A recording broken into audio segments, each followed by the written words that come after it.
Hey everyone, I'm back looking at another eco town. This one in the Haruna area of Tokyo, I believe. I recorded this footage like 6 months ago, so to be honest, it's a little fuzzy. But first off, dope van. If I could drive in Tokyo, I would drive this van. But anyway, let's take a look inside and see what this place had to offer. Right up front, there's this bizarre assortment of old junk. It's like, look at the junk you can find in a Hard Off. Isn't it great? It is great. You're right, Hard Off. I love this little, I guess this is a memory game, like a Simon Says type thing. I couldn't find much information on it. It is broken, but still costs quite a bit of money, almost 3,000 yen, so someone must like it. I heard you like video games. Well, guess what? They have a lot of them here. This is the most Dreamcasts I've ever seen in one Hard Off. That's a lot of Dreamcasts, and a very expensive Nintendo 64. It appears that the Nintendo 64s are getting a bit up there. I was surprised to see so many going for over 10,000 yen. That's over $100. The more basic model's cheaper, but still, that's a lot of money for a Nintendo. Speaking of Nintendo, here's the GameCubes. GameCubes much cheaper. You can see even the nice ones that have the Game Boy player, less than 8,000 yen.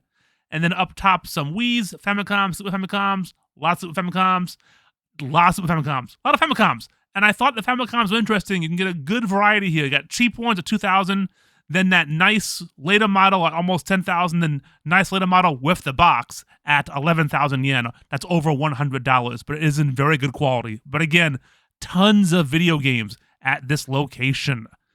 Moving over to the VCRs, there were some interesting ones here. This is a late model Mitsubishi that was from the early 2000s that went for almost $300 back in the day. Still quite expensive at almost $100. Over here we have a DVHS player. The number on here is wrong. It is not what Hard Off says. This is actually a DT-DR1, and I believe it is the very first DVHS player, and I don't think it's in HD. That's from about 2001 or so. Interesting little artifact there. You don't see many DVHS players, and when you do, they're usually later, a bit nicer than this one in HD, more features, but cool little piece of little history there. Then over here we have musical instruments. I don't usually sew these, or I do a little bit, but I always find it kind of interesting just because I don't think of them as hardware, but they're in a hardware store that is Hard Off. So it kind of shows you Japan's kind of, loose definition of what hardware is. Nice cello. And also, I thought this was a cool little place because it has the Western instruments. You got your guitars, your violas, your violins, and then your traditional Japanese instruments if you want to rock out to, I believe that is, I forget. Anyway, look at this dope keyboard. This is a Korg Trinity Pro X from 1995, around that area. These apparently are fantastic keyboards. People really love them. That's why, even though it's broken, it's going for almost $300. Yowzas. Some mixers, and then these are interesting. These are rack-mounted samplers from Akai. I don't know much about that technology, like the technical ins and outs of it. I know what sampling is, but this is a hard disk sampler and a CD sampler. Dirt cheap, so they must be really, really, really broken. And then next to that, we had the mountain of mini disc players. I always love looking at mini disc players in Hard Off. I have a mini disc player that I don't use, but I still want to buy more mini disc players because I just love the aesthetic. This is one of the reasons why it's good I don't have a house in Japan. I would just keep buying stuff like this. Not nice, sleek designs here all around. But hey, what's at the bottom there? Aw, it's Winnie the Pooh. Hi, Winnie the Pooh. It's Winnie the Pooh. In mini disc form. Well, isn't that just flippin' adorable? Oh, man. So many great mini disc players here.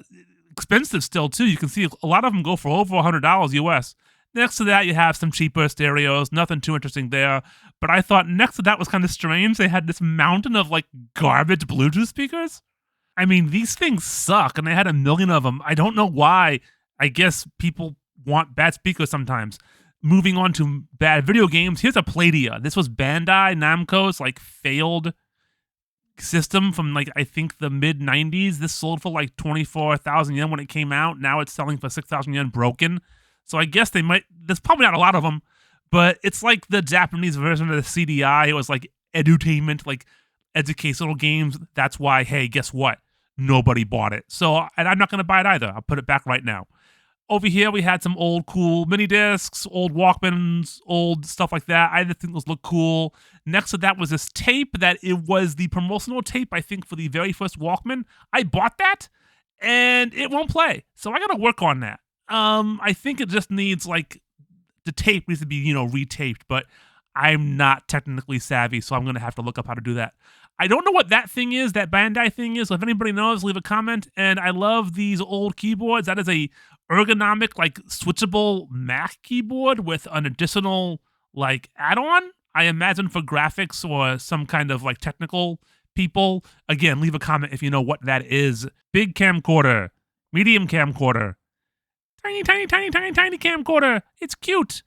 Not cute is this massive amplifier from Plinius. This is from like the early 2000s. Used, it's selling for $2,500 about. That is insane. Less insane, but still a bit crazy is this SACD player for 66,000 yen. I've heard SACDs. To be honest, I can't hear a difference. But if you can, hey, you know what? More power to you. And more power to portable DVD players. These need to make a comeback. No, not really. They don't. I just think they look cool. Especially this one. Swivel head. Neat. Down below was some Laserdisc players. I've covered Laserdisc players a lot on my videos here. These are not too special in any way, especially compared to another Laserdisc player you will see in this video very shortly. This is just a preamble. Moving over here, we had a crappy VCR from the, looks like mid-80s, a Toshiba that was on its dying breath. And above that was an interesting, I think, DVD player. This is a digital high-vision. That is HD. So it's not an HD DVD player. It is an HD recorder. So in Japan, you can record the TV to HD using that, and it also plays DVDs. Very interesting piece of tech. They still make those here, actually. I think they're kind of cool. But not as cool as karaoke machines from the late 70s that have a tape and 8-track. I love that. I also love mini disc towers. This is a Kenwood XT7MD from the late 90s, early 2000s. Really cool design on that. And then below that, a massive tape karaoke player. I love this thing. I love the little flare on the doors for, I think, the 8-tracks. I love all the buttons. I love the color, the bright red. If I had, again, a giant house, I would buy that. I would also buy this. This is a VHD karaoke machine. Never seen one of those before. If you don't know what VHD is, look it up. It's a weird kind of competitor to Laserdisc in Japan. Strange technology. Old as hell equipment I've never seen before. Next to that was this cute little Columbia record player. Nothing special about it, but I had one like it when I was a kid. Nostalgia. It's grand. And then we find the dead minidisc players. Every hard off has 8 million dead minidisc players. I hope they can be used for parts to give someone minidisc joy. Some dead tape decks. These have to be from the 70s because, wood grain. And they are tiny, but surprisingly heavy, especially the second one here. The Hitachi there was pretty lightweight, but this Hitachi, that had some lift to it, man. You could take somebody out with that sucker, and everything in it rattled. So whoever's going to buy that for 1,100 yen, they have quite the repair job ahead of them. Godspeed, good sir or madam. I wish you luck. Turning around over here was this dope Betamax case with, I imagine, probably a camcorder inside. It was sealed shut. I couldn't open it. I almost wanted to buy it just for the case because that's a dope case. Also great is this amazing Kenwood DG11 tower unit. So many buttons. I love the kind of brutal design of all the vertical lines, and oh man, I love it. It's great. Gimme. I want it. I also want this. Oh my god.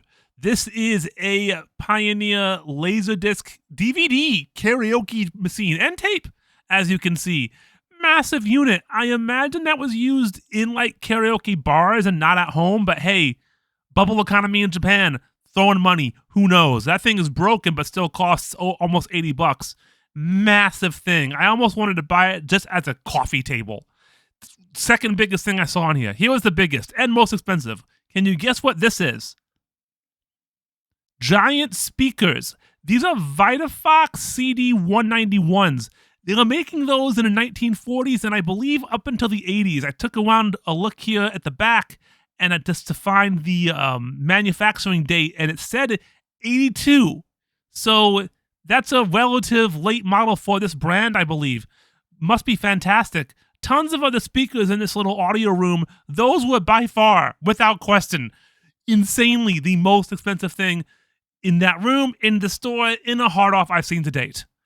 Moving on over here, I wanted to show something different. These are humidifiers. And you're like, why is there a minion humidifier? Well, Japan gets really, really humid in the summer, and then like Tokyo gets super dry in the winter, and people hate it.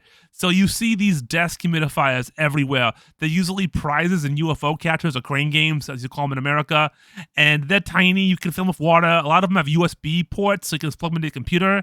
I think they're fascinating. I don't think they do anything because my room's too big. But hey, Kirby humidifier, I've almost won that in like a dozen crane games. It's probably useless because it's so small, but it's Kirby. Kirby's cute. I want Kirby to humidify my room. Thank you very much. I want to take this time to thank all my fans. I'm sorry, that was easy. A lot of fans here. I just wanted to show off really quick that, Hard Off is known in America and internationally for electronics, games and stuff. But no, if you want to buy a refrigerator, a fan, a dryer, an air conditioner, a washing machine, anything like that, this is also the store for that because they got, freaking dozens of them.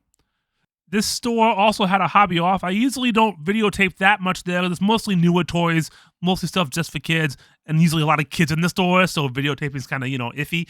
But I wanted to show some cool stuff here. Some vintage electronic games, a nice alien figure, a lot of old handheld games in this hobby off for some reason.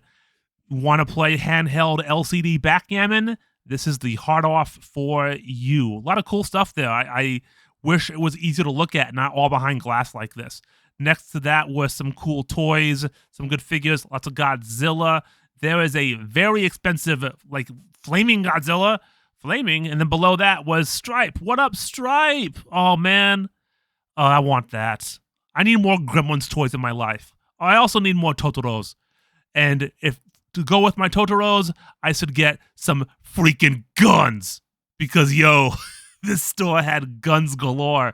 These are not real guns. You cannot buy real handguns in Japan.